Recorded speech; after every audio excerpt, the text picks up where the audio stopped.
what state universities should do. They have no obligation to provide a forum for people who support actual terrorist organizations. This is well established in American law. Active support of terrorist organizations is not an active part of free speech. Now, people are, frankly, I'm fine with people saying stuff out loud. I mean, to be honest with you, I prefer that consequences be social in nature and not come necessarily from the university, unless we're talking about paid administrators. If students are doing this sort of stuff, I prefer that they out themselves. I think that it's quite good for everyone to know what evil people think.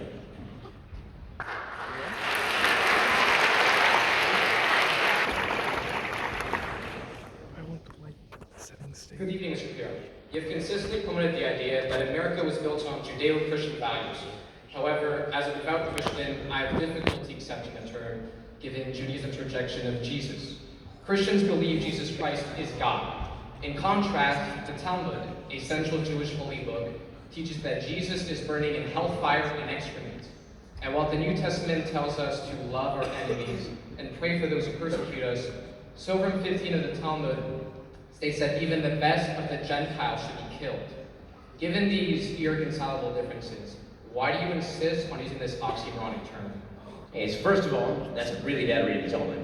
Second of all, the notion that you can cite any text in support of the idea that Judaism broad writ is somehow disdainful or hateful of Christians or of people who are not Jewish is in fact a tremendous misread of Judaism over the centuries and particularly today.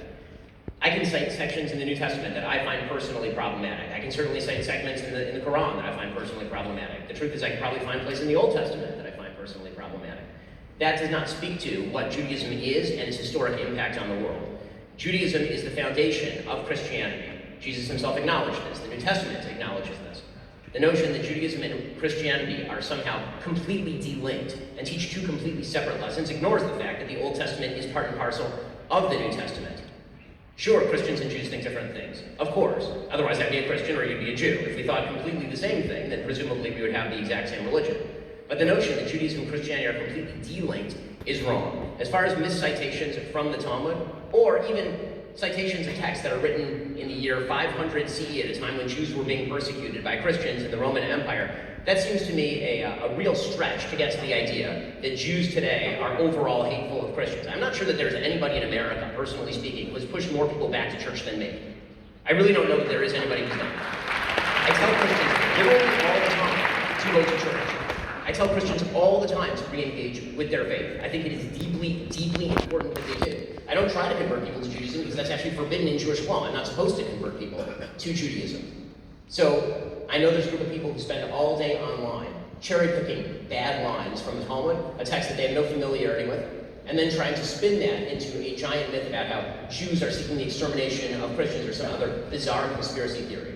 It's a lie, it's stupid, and the Judeo-Christian values of the nation are quite real because, once again, Judaism and Christianity have an awful lot in common.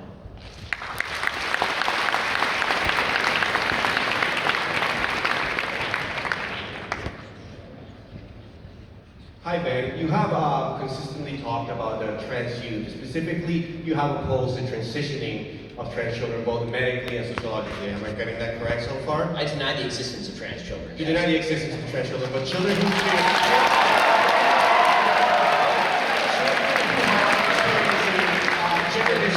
gender dysphoria. Yeah, sure, it's picture. Yes. And there are options available to them. You have claimed that you oppose medical transitioning for these children, namely, and specifically to what normally happens is puberty blockers, which you have called, you called it child abuse. Is that correct? That's correct. You consider it, okay, you consider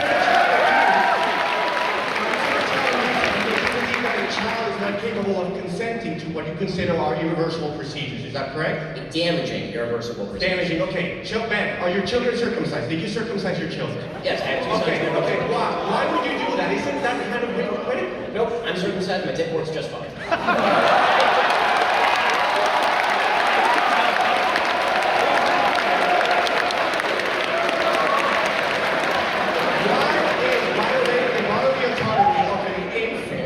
Acceptable to you. And like I said, I'm a penis owner and I can tell you, there's sensitivity right there, man, that is removed when you do a